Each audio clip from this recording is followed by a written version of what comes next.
সকালবেলা সাজ্জাদের বাসায় এলাম ব্যাডমিন্টন খেলার কোর্ট দেওয়ার লাইগা। যাই দেখি সাজ্জাদ কোদাল থেকে ওর বাড়ি থেকে একটা পরিষ্কার করতেছে। মাঠে যায় সাজ্জাদ নায়কের মতো এমন একটা ভাব নিল যেন সে নায়ক উমর সানি। একটু পরেই সানি হয়ে গেল পানি। ঝাড়ু দিয়া দিয়া সাজ্জাদ হয়ে গেছে ক্লান্ত, এর লিগা ঝাড়ু দিতেছে হাবিবে। এরপরে শুরু করলো মাটি কোপানির কাজ। এই কাজে সাজ্জাদ নোবেল জয়ী লোক। হঠাৎ করে আকাশ থেকে আমার আরো কিছু বন্ধু বান্ধব নৌকায় করে মাঠের উপরে ল্যান্ড করলো। তারপরে জানলাম যে অগো রকেট নাকি নষ্ট আছিল, তাই নৌকায় করে আইসা পড়ছে। হাবিব আবার 10,000 লিটার মাটি আইনা ফলাইতেছে মাঠের উপরে। এইটা দেখা সিয়াম আবার মাথা পরি কইরা গেল মাটি কোপাইতে, কিন্তু 2 কোপ দিয়া সিয়াম গেল পুতাইয়া। সাজ্জাদ আবার এই শিশু ছেলেটারে মাটি উঠাইয়া দিতেছে। এই শিশু ছেলেটা কত সুন্দর করে স্মার্ট ভাবে মাটির কামলা দিতেছে। দেখা মনে হইতেছে সর্বনিম্ন হইলেও 300 বছরের মাটির কামলা দেওয়ার অভিজ্ঞতা আছে ওর। যাই হোক, এই ছেলেটারে তো খুব চিনা চিনা লাগতেছে। আরে এটা তো আমি।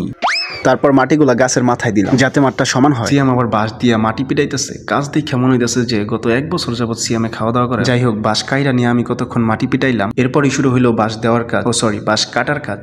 বাঁশের কথা শুনে সিয়াম আধা ঘন্টা জিম করে বাঁশটা একাই বাইট করতে গেছে। সিয়াম আর রনি বাঁশ কাটিং আর ফিটিং করতেছে। দেখা মনে হইতেছে এই কাজ শেষ হইতে সর্বোচ্চ 1 সেকেন্ড সময় লাগবে। মাটি ফালানোর পর এটা হলো আমাদের মাঠের অবস্থা। মাঠটা একদম সমান করে ফেলছি আমরা। দুপুরের পরে সাজ্জাদ আবার জিত কইরা লুঙ্গি বইরা দাগ কাটা শুরু করলো, কারণ লুঙ্গি বইরা কাজ করলে নাকি ভিতর দিয়া হাওয়া বাতাস চলাচল করতে পারে। তাই সাজ্জাদের দেখা দেখি রনিও প্যান্ট খুইলা লুঙ্গি পইরা আইসা দাগ দিল, আর মনে মনে ভাবলো শান্তি ও একা নিবকে, আমিও নিমু।